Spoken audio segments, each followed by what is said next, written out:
5주 전에 지지난주에 끝났던 시리즈 설교의 첫 부분이 누가복음 13장이었습니다. 그 13장의 내용이 무엇이냐면 예루살렘 망대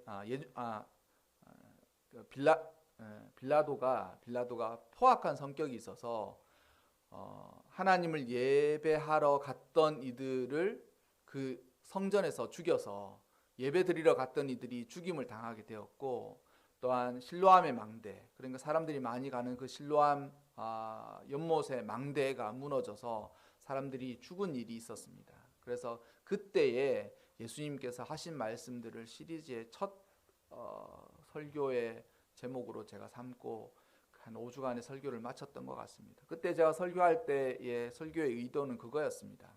주님을 따르는 것이 무엇인가? 주님을 따르는 일이 무엇인가? 그리고 제자의 삶은 어떠한 삶을 사는 것인가?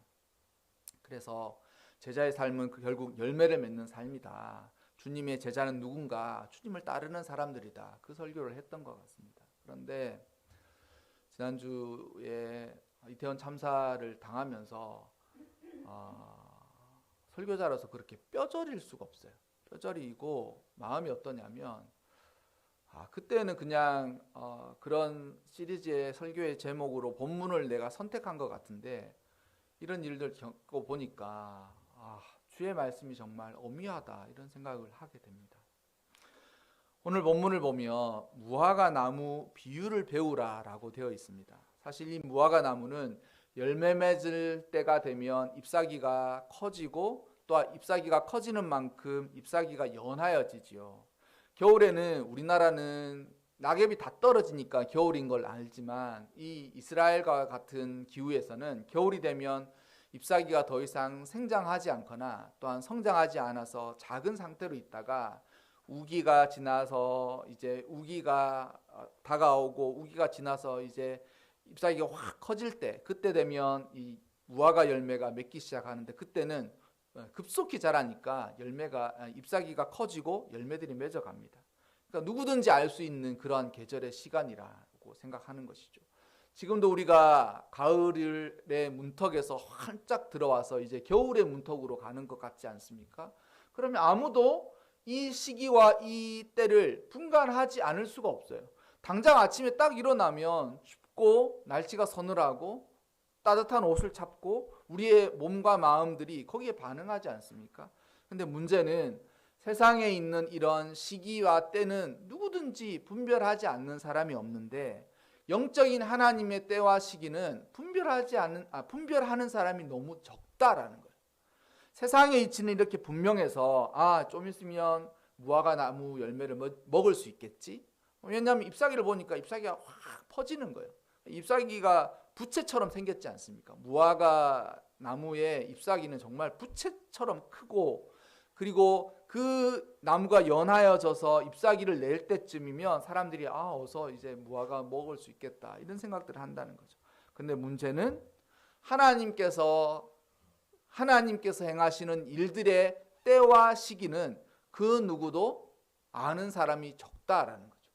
세상의 이치는 이렇게 분명하지만, 세상의 이치를 모르는 사람은 없지만, 하나님께서 행하시는 일의 때와 시기는 너무나도 아는 사람이 적다라는 거죠.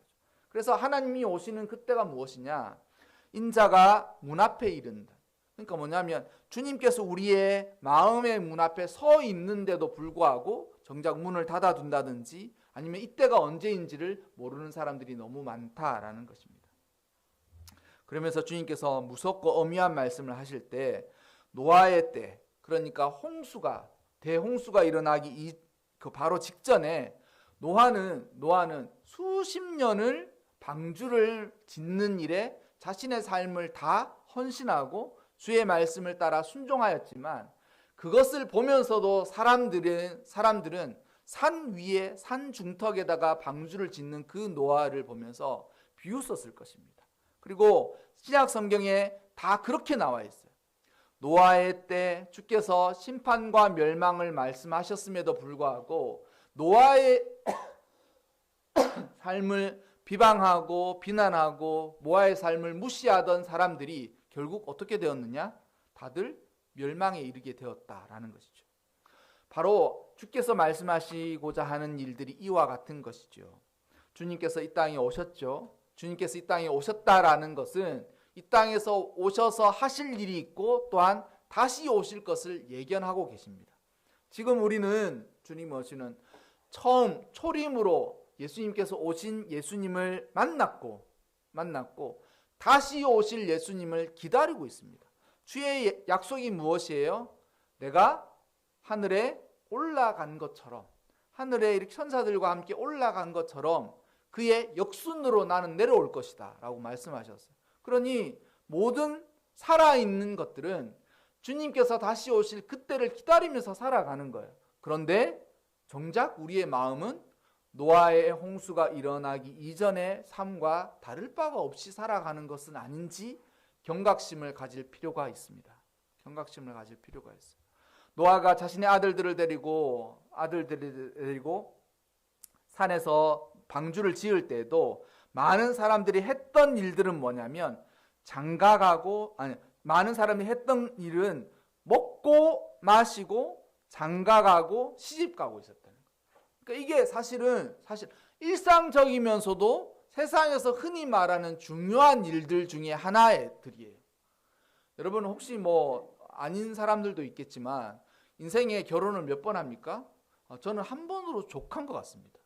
두 번 하고 싶진 않아요. 두 번 할 수 있다 손치더라도 두 번 하고 싶진 않습니다.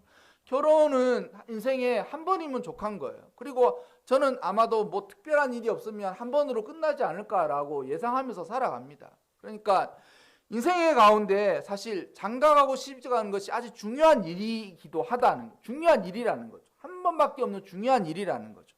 그런데 사람들이 일상적으로 하는 일들도 있는데 뭐예요? 오늘 아침에도 했던 먹고 마시는 일이에요. 그러니 세상을 살아가는 사람들이 하는 일들 가운데 아주 일상적이고 또한 아주 특별한 일들을 행하면서 살아갔다는 거예요. 인생이 그렇지 않습니까? 아침에 일어나서 먹고 마시고 또 씻고 자신의 일들을 학교 가고 직장 가고 또 저녁에 와서 씻고 저녁 먹고 씻고 자고 또 일어나고 일상적인 일들을 끊임없이 하는 것이 삶이지 않습니까? 그리고 그 일상 가운데 중요한 일들이 또 이벤트처럼 있는 거예요. 학교를 입학하게 되었다든지 직장을 얻게 되었다든지 아니면 결혼을 하게 되었다든지 아이를 출산하게 되었다든지 중요한 일들이 있지 않습니까? 이런 아주 일상적인 일과 특별한 일들이 합쳐져 있는 것이 우리의 인생이에요. 우리의 인생이에요. 그런데 그러한 인생을 살아가면서 주님께서 오늘 말씀하시는 것은 우리가 노아의 때 홍수가 일어나는 것과 같은 경각심을 가지고 살아가고 있는지를 말씀하고 계시는 거예요. 말씀하고 계시는 거예요. 너무나도 하루하루의 삶에 그냥 매몰되어서 우리가 살아가는 이 인생이 어떠한 삶인지, 우리가 살아가는 삶이 어떠한 것인지를 깨닫지 못하고 그냥 인생은 다 그렇지 그렇게 인생을 살아가지는 않느냐라는 것이죠.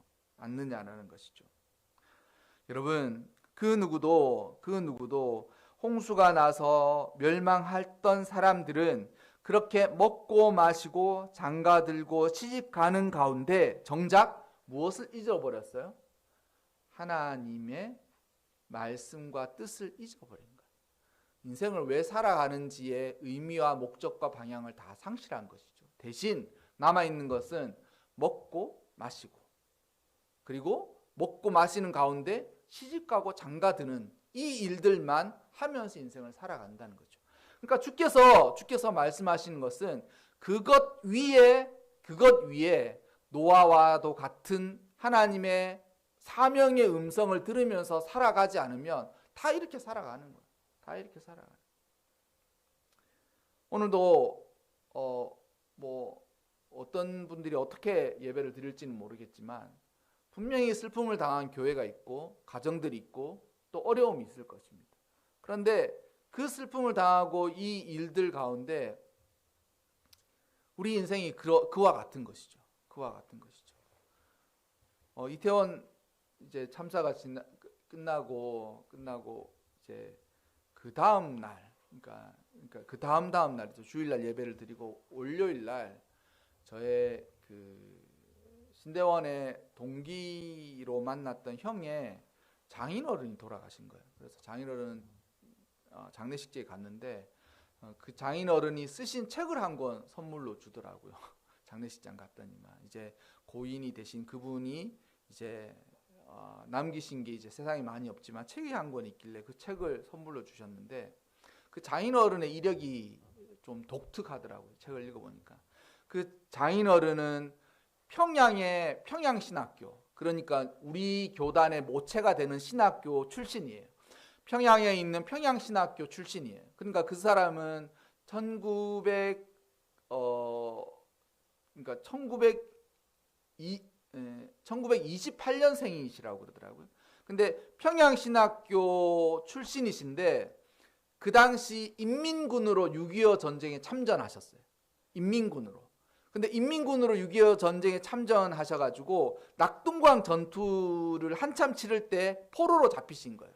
포로로 잡혀가서 밀양쯤에서 잡혀가지고 이제 거제도 포로 수용소로 갔는데 밀양점에서 잡혀가지고 죽을 뻔한 위기가 됐는데 자기가 크리스찬이라고 하나님 믿는 사람이라고 하니까 미군이 그래? 그러면서 자기만 탁 찍어가지고 따로 지프차에 태워다 가지고 이제 포로 수용소에다 갖다 보냈다는 거. 포로 수용소에서 자기가 이제 인민군에서 남한으로 전향하신 거죠. 전향하시고 나서 그분이 다시 국군으로 입대를 해요. 그리고 6.25를 다시 그때쯤 잡혀가지고 국군으로 자원 입대를 해가지고 6.25 전쟁을 치르시고 그 이후로 의정부에서 계속 하셨다라는 거예요. 그래서 그분의 책 제목이 참새 한 마리예요. 참새 한 마리. 성경에 나와 있는 바로 그 구절이에요. 참새 한 마리도 주의 뜻이 있지 않으면 한 아사리온에 팔리겠느냐? 팔리지 않지 않느냐? 그래서 세상의 모든 것에는 하나님의 뜻과 의미가 다 거기에 서려 있다라는 말씀을 누군가 자기한테 해주었는데 그것이 자신의 삶에 확 들어맞다는 거예요. 자, 왜 이 말씀을 드리느냐면 제가 토요일 날 이제 이태원 참사를 겪고 주일날 또 준비된 설교를 하고 월요일 날 그분의 상갓집을 가면서 우리가 인생을 길게 살든 짧게 살든 인생의 삶의 길이와 더불어서 삶의 참 의미가 없으면 이와 같지 않을까라는 생각이 듭니다. 젊은 사람들이 그런 일들을 만났는데 무슨 말로 위로할 수 있겠습니까? 또한 어떤 말이 그들에게 위로가 될 수 있겠습니까? 또한 이 일을 이룰 때에 누구의 탓으로 돌린들 누가 책임지는 사람이 있겠습니까? 책임질 수도 없죠. 그런데 이 모든 것들 가운데 제가 그 돌아가신 고인이 되신 저희 선배님의 장인어른의 이야기를 쫙 들으면서 이와 같지 않아야 될까라는 그런 생각이 드는 거예요. 이와 같지 않아요. 여러분, 오늘도 우리는 먹고 마시고 또한 인생 가운데 먹고 마시는 중에 장가 들고 시집 가면서 인생을 살아가지만 엄연히 우리가 깨어 있을 것은 주님께서 언젠간 다시 오실 그 날에 주님께서 과연 우리를 선택하셨느냐. 그러니까 분명히 그때가 되면 선택과 선택받지 못하는 일이 분명히 나누어질 거예요. 그래서 보면 이것이 이 성경 해석에 좀 문제가 있어가지고 이 구절을 좀 추가로 설명을 드려야 되는데 보면 세상에 많은 사람이 있지만 딱 두 종류로 나눈다는 거예요. 하나는 주께서 선택한 사람이 있다.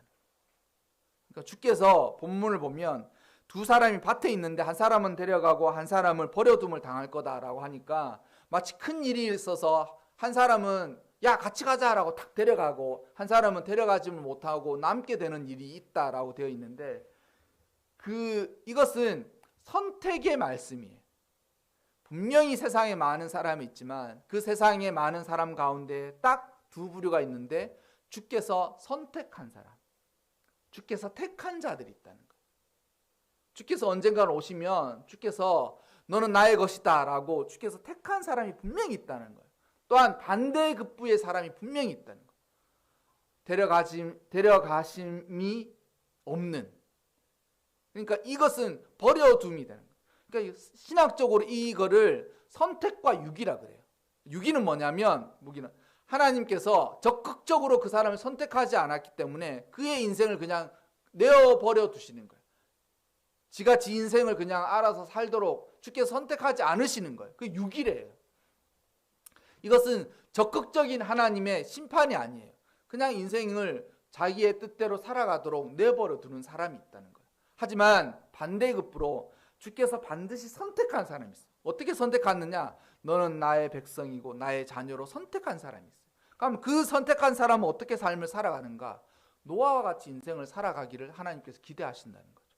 하나님께서 말씀하시고 예비하게 하시고 준비하게 하시며 또한 세상에서 이상한 일들로 손가락질 받을지라도 믿음으로 그 인생을 살아가고 결국 주의 선택이 임하는 그러한 사람들이 분명히 있다라는 것이죠. 두 여자가 맷돌질을 하고 있는 이 일도 역시 당연한 일들입니다. 저녁거리 차리는, 그러니까 부엌에서 저녁을 차리고 맷돌질하는 사람들은 저녁을 위해서 맷돌질을 하지 않습니까? 그러나 그 사람들 가운데서도 한 사람의 선택과 한 사람의 내어버려 두심, 유기가 있다라는 것이죠. 그래서 주께서 이 말씀을 하실 때 결국 하시고자 하시는 말씀이 무엇이느냐? 두려워하면 인생을 살아라고 겁주시거나 아니면 언젠가는 큰 일이 일어날 텐데 그 큰 일이 일어나지 않도록 너희가 잘 피해서 살아가려면 어떤 지혜가 필요한 것인가를 가르쳐주기 위함이 아니라 깨어서 정신을 차리고 살아가는 삶을 살아가라라고 말씀하고 계신다는 거죠. 말씀하고 계신다는 거죠. 그때는 아무도 모른다 그랬어요. 아버지만 아신다 그랬어요. 천사마도 알지 못하고 심지어는 예수님도 그때를 알지 못하는 그때가 있다라는 거죠. 그리고 그때를 위해서 깨어서 정신을 차리고 인생을 살아가야 한다라는 것이 주께서 오늘 우리에게 말씀하시는 일들인 것입니다. 내일 너희 집에 도둑 들 거야. 그럼 어떡하겠습니까? 내일 도둑 든다고 하니까 정신 차려서 오늘 밤에는 문도 잘 잠그고 아니면 심지어는 밤새 깨어서 대비하지 않겠습니까? 우리의 영혼의 마음이 그와 같아야 한다라는 것이죠. 자칫 삶을 살아가는 그 삶의 메모리 되어서 먹고 마시고 시집가고 장가드는 그러한 일들만으로 삶을 집중하다면서 살아가다가는 정작 노아가 배를 짓는 그 일을 보면서 저런 말도 되지 않는 그러한 일들이라고 비방하고 비난하는 그 모든 사람들이 결국 하나님의 심판의 희생자들이 되었다라는 것을 우리가 성경에서 알 수가 있을 것입니다. 그래서 여러분 깨어 있어야 돼요. 정신을 차려서 깨어 있어야 돼요. 날마다 우리의 영혼이 하나님께 마음을 집중하고 주의 뜻과 음성을 듣기를 원하고 또한 인생을 살아가면서 이 나의 인생이지만 주의 뜻을 따라 살아가는 삶이 무엇인지에 대해서 고민하면서 인생을 살아가야 돼. 고민하면서. 내가 이렇게 인생을 살면 열심히 살고 노력하면서 살고 운이 좋고 이러면 삶이 행복하고 성공으로 갈 거야. 그렇게 살아가서는 안 된다라는 것이죠. 그때는 아무도 모르겠지만 분명히 주님이 다시 오실 거예요. 그리고 다시 오실 주님께서 우리 모두에게 다시 오신 주님께서 우리 모두를 그의 앞에 불러놓고 너의 충성이 무엇인지를 주님께서 말씀하실 거예요. 그래, 이 땅을 살아가면서 마음은 깨어있고 생각은 주께로 집중되어 있으며 이 땅을 살아갈 때 너 자신의 삶을 살아가는 것이 아니라 주의 사명을 따라 살아간 삶이었구나라고 주께서 칭찬할 사람이 있을 거예요. 또한 한 사람은 너의 인생은 너의 뜻대로 마음대로 살았지 않냐. 나는 너를 선택하지 않았다. 그런 사람들이 있을 것이라는 거죠. 이 무화과 나무의 이야기의 끝이 무엇인 줄 압니까? 슬피 울며 이를 갈리라. 슬피 울며 이 무화과 나무 비유의 마지막 9절 뭐냐면 슬피 울며 이를 갈리라. 이 얼마나 무서운 하나님의 심판이겠습니까? 그때는 돌이킬 수가 없다라는 것이죠. 그래서 오늘 사실 이 본문을 선택하고 설교하기가 마음이 무거웠어요. 이게 뭐 이렇게 해야 되나 싶기도 하고, 웬만하면 이렇게 제가 기도하고 또 하나님께서 이 말씀을 선택해 주시면 그 말씀대로 하는데, 사실 뭐 시리즈에 준비된 것도 아니고 이번 주에 갑자기 이제 이런 일을 만나면서 이 설교 제목을 하면서도 이거 참 피하고 싶다 이런 생각이 들면서 설교를 하고 있습니다. 그러나 여러분, 이와 같은 때에 더욱 깨어 우리의 마음을 주께 집중하고, 또한 우리 역시 먹고 마시고 시집들고 장가가면서 인생을 살아가고 있지는 않는지 마음을 깨어서 주께 집중하여 다시금 정신을 차리며 인생을 살아가야 할 것입니다. 또한 주께서 원하시는 것이 그렇게 깨어있는 삶을 살아가기 위해서는 믿음이 필요하다. 믿음이 없이는 그렇게 살아갈 수가 없어요. 그래서 믿음을 따라서 깨어있는 삶을 꼭 살아가시기를 주님의 이름으로 축원합니다. 그래서 언젠가 주께서 오셨을 때에 슬피 울며 이를 가는 것이 아니라 주께서 착하고 충성된 종아라고 칭찬하시는 그런 칭찬을 받는 여러분들이 되시기를 주님의 이름으로 축원합니다.